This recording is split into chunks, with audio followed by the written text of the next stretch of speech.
Vamos fazer um pequeno exemplo aqui para a gente entender o coração. Nós vamos desenhar o coração quadrado. É claro, nosso coração não é quadrado. Nosso coração tem o formato da mão em punho, fechada.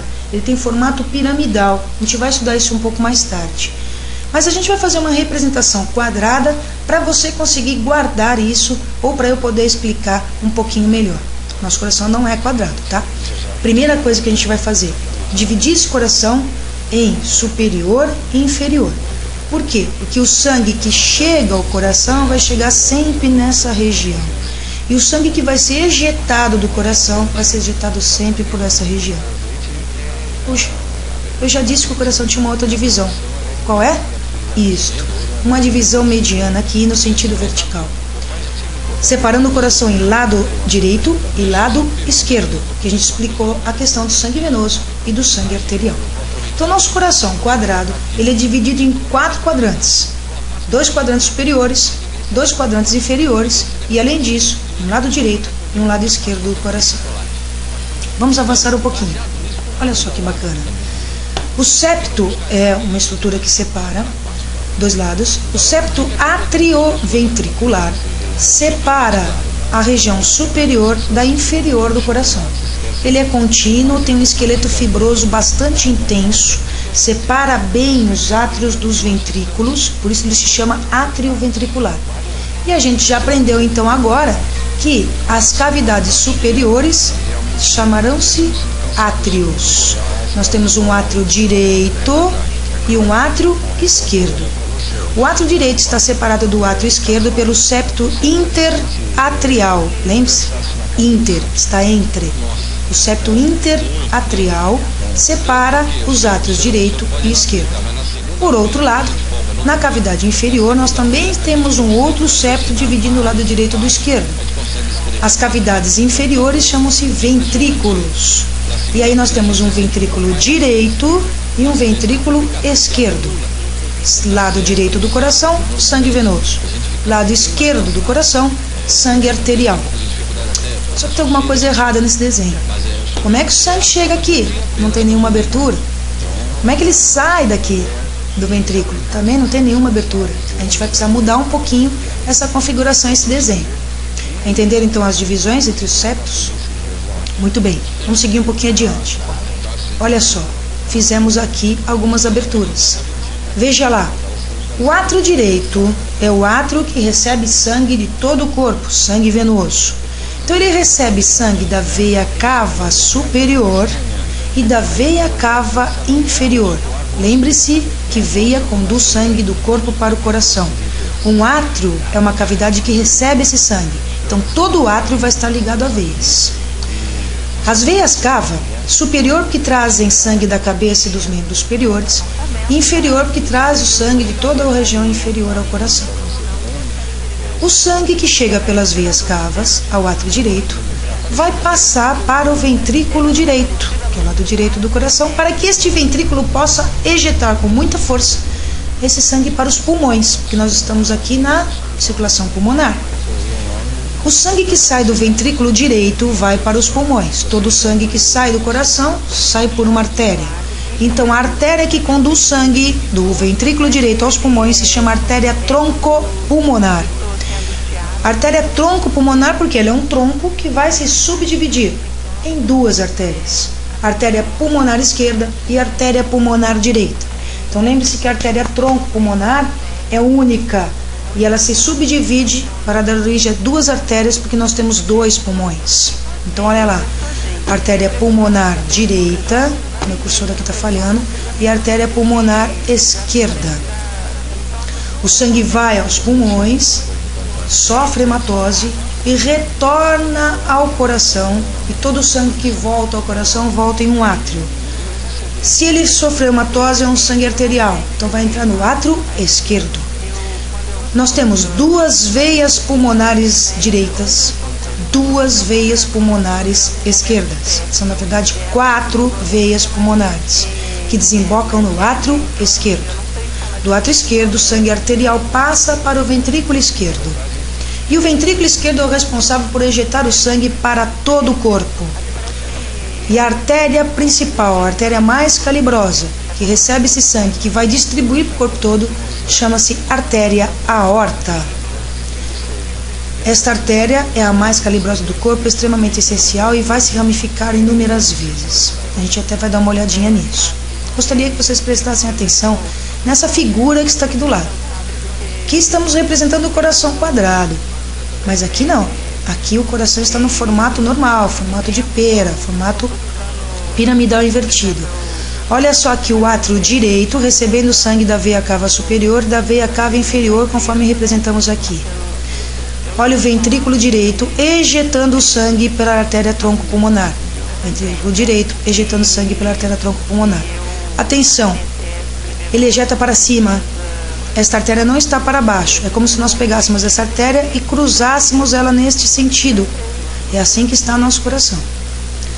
Aqui atrás nós temos o átrio esquerdo recebendo sangue das veias pulmonares, duas do lado esquerdo, duas do lado direito. E o ventrículo direito ejetando sangue de novo para cima, como se nós pegássemos a artéria aorta e puxássemos aqui nesse sentido, ejetando sangue para cima na artéria aorta. Acontece que nós temos um outro problema que nós criamos com esse desenho do nosso coração quadrado. Qual é o problema? O sangue passa por aqui sem nenhum tipo de limitação. E quando o sangue é ejetado na artéria e o coração relaxa, a tendência do sangue seria voltar para o ventrículo. Isso pode acontecer? Não pode acontecer. Então, quando Deus estava construindo o coração, ele percebeu que faltava alguma coisa. Que quando os ventrículos se contraíam, o sangue tinha uma tendência a voltar para o átrio. Isso não pode acontecer, porque se o sangue volta para o átrio, ele não flui para o sistema. O que Deus fez? Deus colocou as válvulas cardíacas, ou seja, colocou portinhas neste ósteo e portinhas neste ósteo, válvulas ou cúspides em formato de cúspides. Colocou válvulas para regularem a passagem do sangue e impedirem que o sangue retorne para o átrio. Essas são as válvulas átrio-ventriculares, porque impedem que o sangue do ventrículo retorne para o átrio. E também colocou, que são essas válvulas aqui, ó, que você está vendo aqui. E também colocou válvulas das artérias para o ventrículo, para impedir que o sangue retorne da artéria em direção ao ventrículo. E essas válvulas que você vê aqui são chamadas válvulas semilunares, válvulas semilunares. Vamos entender um pouquinho melhor como é que é a arquitetura, a morfologia dessas válvulas. Olha só, aqui tem um desenho bem tosco, mas que é para representar. Observe primeiramente, em vermelho aqui está representada a parede do ventrículo direito. Veja que a parede do ventrículo direito, é a massa muscular do ventrículo, ela é menor do que a parede do ventrículo esquerdo. A massa muscular do ventrículo esquerdo é maior. Ele é hipertrofiado porque ele ejeta sangue para o corpo todo, uma distância bem maior do que o ventrículo direito, que só ejeta para os pulmões, que estão aqui bem próximos da caixa torácica, na caixa torácica. Então o ventrículo esquerdo tem que fazer muito mais força do que o ventrículo direito. Se ele faz mais força, aumenta a massa muscular, hipertrofia, e isso é notável no coração. Então a parede do ventrículo esquerdo é maior. As paredes dos átrios quase não fazem força, porque isso aqui só tem que passar do átrio para o ventrículo. Então elas são muito fininhas, têm o mesmo tipo de estrutura dos ventrículos, mas são muito menores, muito delgadas em relação aos ventrículos. Olha só que aqui no ventrículo direito, a válvula atrioventricular, do lado direito, ela apresenta 3 paredes. Nós representamos aqui 3 triângulozinhos, 3 paredes, chamadas cúspides, chamadas válvulas, 3 válvulas ou 3 cúspides. Por isso ela ganha o nome de válvula tricúspide. Do lado direito temos a válvula tricúspide, que tem 3 paredes, 3 cúspides. Do lado direito, acho que Deus ficou com preguiça de fazer 3, e ele só fez 2. Então, do lado direito nós temos apenas 2 válvulas ou 2 cúspides, e nós chamamos então de válvula bicúspide ou válvula mitral. Está percebendo que eu estou falando, de vez em quando eu falo válvula, de vez em quando eu falo válvula. Válvula, quando nós nos referimos a apenas uma destas estruturas. Válvula, quando nós nos referimos ao conjunto de válvulas. O conjunto de válvulas é chamado valva. Está escrito corretamente aqui, ok? Presta atenção nisso. Então nós temos a válvula tricúspide e a válvula bicúspide ou mitral. Mitral porque quando a gente observa ela na vista superior, ela parece aquele chapéu de bispo, que é a mitra. E aí deram esse nome de válvula mitral. Além dessas duas válvulas atrioventriculares, nós temos também as válvulas das artérias, que impedem o retorno de sangue das artérias para o ventrículo.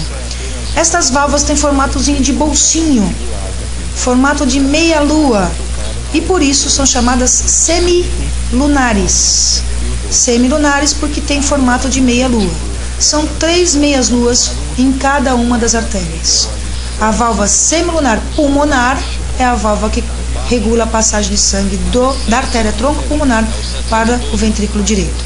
E a válvula semilunar aórtica é aquela que controla o retorno de sangue, impede o retorno de sangue da artéria aorta para o ventrículo esquerdo. Observe naquele quadro ao lado, que você vai ver direitinho aqui a válvula tricúspide, que não está representada com 3 válvulas, mas onde ela fica entre o átrio e o ventrículo. A válvula bicúspide, ou mitral, entre o átrio esquerdo e o ventrículo esquerdo. E aqui, saindo da artéria tronco-pulmonar, temos aqui as válvulas semilunares pulmonar. E saindo da artéria aorta, presente na artéria aorta, válvula semilunar aórtica, impedindo o retorno de sangue. Na nossa próxima videoaula a gente vai visualizar como são as estruturas. Esse daqui é para você ter uma ideia do sistema como um todo, por enquanto.